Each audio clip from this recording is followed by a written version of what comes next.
हे दोस्तों, वापस स्वागत है आपका मेरे YouTube चैनल पर। आज मैं फिर से एक बहुत ही इम्पोर्टेंट टॉपिक लेकर आपके सामने हाजिर हुआ हूं, जो है स्टारलिंक सैटेलाइट इंटरनेट क्या है, ये कैसे काम करता है और स्टारलिंक सैटेलाइट इंटरनेट के क्या फ़ायदे और नुकसान हैं। आज इंटरनेट लोगों के लिए लाइफलाइन की तरह है, पर अभी भी ऐसे बहुत सारे क्षेत्र हैं जहां इंटरनेट की पहुंच नहीं है, या है भी तो वहां इंटरनेट की स्पीड बहुत कम है। अब तक जहां ऑप्टिकल फाइबर नहीं पहुंचा है, वहां सैटेलाइट इंटरनेट बहुत यूजफुल हो सकता है। आने वाले दिनों में एलन मस्क की company space exploration technologies corporation, जिसे हम शॉर्ट में स्पेस एक्स भी कहते हैं, वो सैटेलाइट इंटरनेट को भारत में लॉन्च करने वाली है।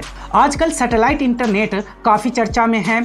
दूर दराज के ऐसे क्षेत्र जहां अब तक इंटरनेट नहीं पहुंच पाई है, या फिर जहां अभी भी लोगों को हाई इंटरनेट फैसिलिटी नहीं मिल पा रही है, वहां सैटेलाइट इंटरनेट यूजफुल हो सकता है। लॉकडाउन के दौरान जब सारे ऑफलाइन इंस्टीट्यूट, कॉलेज और स्कूल्स बंद हो गए, तब ऑनलाइन क्लासेस शुरू हुई, तो इस तरह की बहुत सी खबरें देखी और सुनी गई जहां बच्चों को इंटरनेट एक्सेस करने के लिए ऊंचे स्थान पर जाना पड़ रहा था, या फिर वे इंटरनेट की सुविधा न होने के कारण क्लास नहीं ले पा रहे थे। ऐसा भारत के दूर दराज इलाकों में हो रहा था, जहां अभी तक सही तरीके से इंटरनेट नहीं पहुंचा है, या फिर उनकी स्पीड ज़्यादा नहीं है। कई लाख बच्चे इस वजह से प्रभावित हुए, उनकी स्टडीज रुक गई।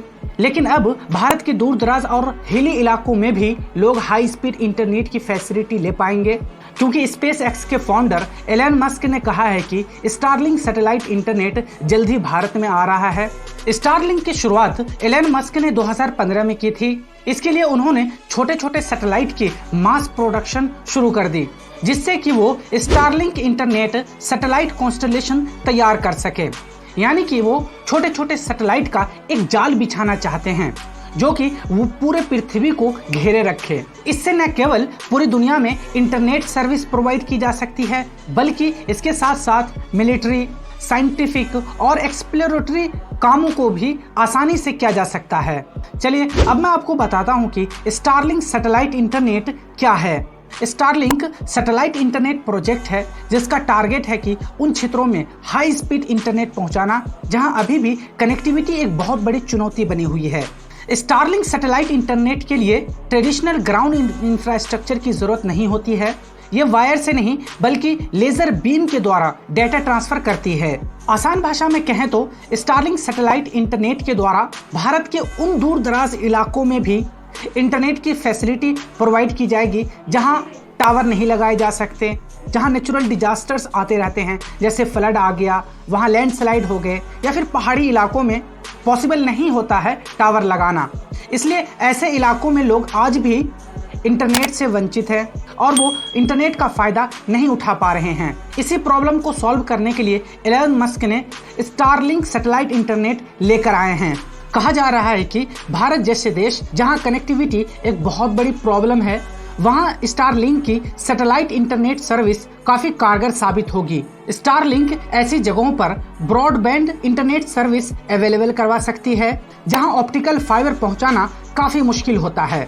चलिए अब मैं आपको बताता हूं कि स्टारलिंक सैटेलाइट इंटरनेट कैसे काम करता है। स्टारलिंक सैटेलाइट बेस्ड एक इंटरनेट सर्विस है जो आपके घरों तक सिग्नल भेजने के लिए सैटेलाइट का इस्तेमाल करता है। इसके लिए लोअर ऑर्बिट सैटेलाइट का इस्तेमाल किया जाता है। जैसा कि मैंने आपको बताया था कि 12,000 से ज़्यादा सैटेलाइट पृथ्वी के लोअर ऑर्बिट में इस्टेब्लिश किए जाएंगे, जिससे सैटेलाइट का एक जाल बिछ जाएगा और उसी सैटेलाइट से धरती पर सिग्नल्स आएंगे। लोअर ऑर्बिट सैटेलाइट की वजह से लेटेंसी दर बहुत कम हो जाती है। लेटेंसी रेट का मतलब उस समय से होता है जो डेटा को एक पॉइंट से दूसरे पॉइंट तक पहुंचाने में लगता है। क्योंकि सैटेलाइट लो अर्थ ऑर्बिट में स्टैब्लिश किए जा रहे हैं, इसलिए ये सैटेलाइट पृथ्वी से सबसे करीब में है। इसकी वजह से ही लेटेंसी रेट बहुत कम है। इसी लो लेटेंसी की वजह से ही ऑनलाइन बफरिंग, गेमिंग और वीडियो कॉलिंग की क्वालिटी बेहतर हो जाती है। दिलचस्प बात यह है कि स्टारलिंक काफ़ी हद तक डिश टीवी सर्विस की तरह ही काम करती है। जिस तरह आपके घर में टीवी लगा हुआ है, इसी तरह आपके घर में एक सेटअप बॉक्स होता है और अपने छत पर एक एंटीना लगाए होते हैं। ये एंटीना भेजे गए सैटेलाइट से कनेक्ट करता है और इसी की मदद से आप मूवीज, न्यूज़ और अदर प्रोग्राम देख पाते हैं। ठीक इसी तरह स्टारलिंक सैटेलाइट इंटरनेट भी काम करता है। स्टारलिंक इंटरनेट में भी आपको अपने घरों के ऊपर एक एंटीना लगाना होता है। स्टारलिंक के इस इंटरनेट को आप कहीं से भी इस्तेमाल कर सकते हैं। यह इंटरनेट आपके सर से ऊपर लगे सैटेलाइट से आ रही होती है, जिससे आपको इंटरनेट इस्तेमाल करने में कोई दिक्कत नहीं होने वाली है। जून 2021 तक 1500 से ज्यादा एक्टिव स्टारलिंक सैटेलाइट एस्टैब्लिश किए जा चुके हैं, जिससे पृथ्वी के चारों ओर सबसे बड़ा उपग्रह तारामंडल यानी सैटेलाइट कॉन्स्टलेशन बन गया है। भारत में अधिकतर internet user fibre based technology पर निर्भर हैं, जो सैटेलाइट इंटरनेट की तुलना में हाई स्पीड इंटरनेट की सुविधा देती है। हालांकि जो चीज़ स्टारलिंक की इंटरनेट सर्विस को एक बढ़त देती है वो यह है कि इसके लिए किसी वायर्ड कनेक्शन की ज़रूरत नहीं होती है, यानी इसके लिए कोई टावर लगाना नहीं पड़ता, कोई फाइबर ऑप्टिकल बिछाना नहीं पड़ता है, जिसकी वजह से ऐसे इलाकों में जहां बार बार बाढ़ आते हैं, लैंडस्लाइड होता है, वहां अदर नेचुरल डिजास्टर्स आते हैं, वहां टावर क्षतिग्रस्त हो जाते हैं, जिसकी वजह से वहां के इंटरनेट सर्विस बाधित हो जाती है, लोग परेशान हो जाते हैं। इसलिए ऐसी जगहों के लिए स्टारलिंक की इंटरनेट सर्विस एक वरदान साबित होगी। अब एक सवाल ये भी उठता है कि क्या सैटेलाइट इंटरनेट पर मौसम का भी असर पड़ता है?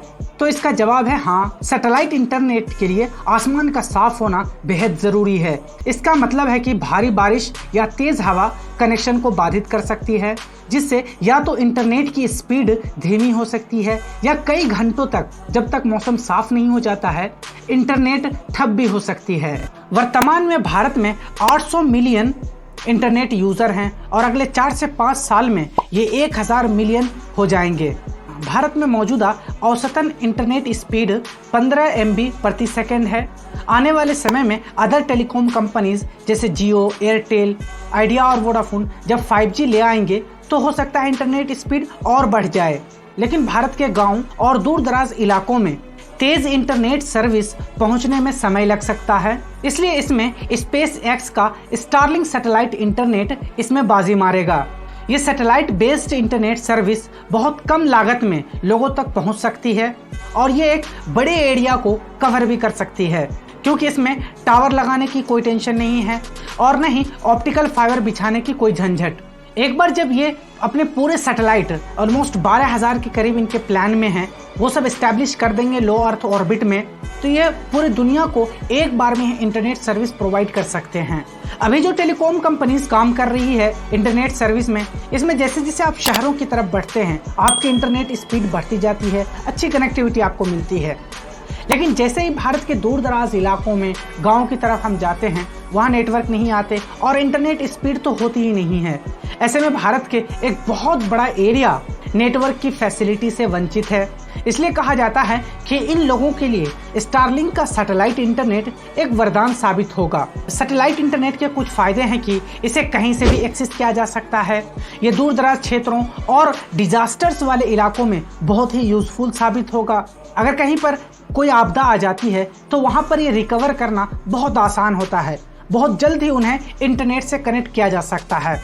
जबकि अभी जैसे टेलीकॉम कंपनीज है, अगर किसी वजह से टावर उखड़ जाते हैं या टावर फ्लड में बह जाते हैं तो उसे फिर से इंस्टॉल करने में सालों लग जाते हैं और इतने दिन तक वो गांव के लोग या उस इलाके के लोग इंटरनेट नहीं इस्तेमाल कर पाते। इसी तरह सैटेलाइट इंटरनेट के कुछ नुकसान भी हैं, जैसे इसकी इनिशियल कॉस्ट बहुत ज़्यादा हैं, इसके इक्विपमेंट काफ़ी महंगे हैं। इसका सबसे बड़ा नुकसान ये है कि भारी बारिश या तेज़ हवा की सिचुएशन में इंटरनेट कनेक्टिविटी कट सकती है या इसकी इंटरनेट स्पीड कम हो जाएगी। चलिए अब मैं आपको बताता हूँ कि 5G या स्टारलिंक का इंटरनेट सर्विस इन दोनों में से कौन बेहतर है। भारत में अदर टेलीकॉम कंपनीज जो है जैसे जियो, एयरटेल, आइडिया और वोडा ये 5G लेकर आ रहे हैं, तो दूसरी तरफ SpaceX जो है वो स्टारलिंक इंटरनेट सर्विस लेकर आ रहे हैं। इससे इन दोनों में जोरदार कंपटीशन देखने को मिलने वाला है। स्पीड के मामले में स्टारलिंक से काफी आगे है 5G, क्योंकि इसे टॉप सेल्यूलर इंफ्रास्ट्रक्चर पर बनाया गया है। स्टारलिंक की तुलना में 5G कहीं ज्यादा तेजी से डाटा ट्रांसफर करने में कैपेबल होगा। 5G स्टारलिंक से इसलिए स्पीड में आगे है क्योंकि 5G को लेटेस्ट टेक्नोलॉजी पे बनाया गया है, लेकिन कनेक्टिविटी के मामले में 5G पीछे रह जाएगा, क्योंकि ये service other telecom companies metro cities या टायर 2 या टायर 1 सिटीज में ही प्रोवाइड कराएंगे। इन्हें अपनी इस सर्विस को भारत के दूर दराज के इलाकों में ले जाने में काफी टाइम लगेगा, जबकि यहाँ पर स्टारलिंक उससे आगे बढ़ जाएंगे। कनेक्टिविटी के मामलों में ग्रामीण कस्बों, छोटे शहरों और भारत के दूर दराज के इलाकों में रहने वाले लोगों के लिए सैटेलाइट इंटरनेट एक बेस्ट ऑप्शन हो सकता है। वो बिना 5G के भी एक तेज स्पीड वाली इंटरनेट का फायदा उठा सकते हैं, क्योंकि सैटेलाइट इंटरनेट में सेल्यूलर टावर जैसे बुनियादी इंफ्रास्ट्रक्चर की जरूरत नहीं होती। इसके अलावा ऐसे क्षेत्र जहां तूफान, भूकंप और अदर प्राकृतिक आपदाओं का खतरा रहता है, वहां के लिए यह एक बेस्ट ऑप्शन हो सकता है, क्योंकि आपदाओं के बाद इस तरह की इंटरनेट सर्विस को फिर से रिकवर करना आसान होता है 5G के मुकाबले। जबकि अगर 5G लगे हुए हैं तो वहां टावर एक बार अगर उड़ गया या टावर क्षतिग्रस्त हो गए तो उसे फिर से रिकवर करने में काफी टाइम लग सकता है। स्पेस एक्स का स्टारलिंक प्रोजेक्ट पृथ्वी के लोअर ऑर्बिट में सैटेलाइट का एक ग्रुप है।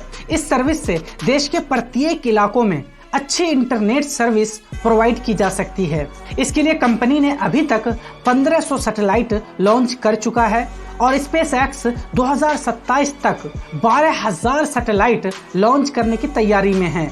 स्पेस एक्स के अनुसार सैटेलाइट इंटरनेट के द्वारा 50 Mbps से 150 Mbps के बीच इंटरनेट स्पीड मिलेगी, जबकि अभी भारत में जो अदर टेलीकॉम कंपनीज है उसके द्वारा औसतन 15 Mbps की ही स्पीड दी जाती है।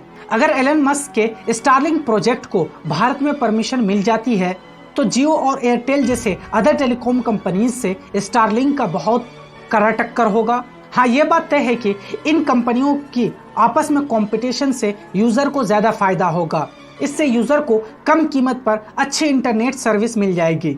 हे दोस्तों, मुझे उम्मीद है कि अभी तक मैंने जो भी आपको जानकारी दी है वो आप समझ गए होंगे, और अगर फिर भी आपको इस टॉपिक से रिलेटेड कोई भी सवाल है तो कमेंट बॉक्स में ज़रूर पूछिए।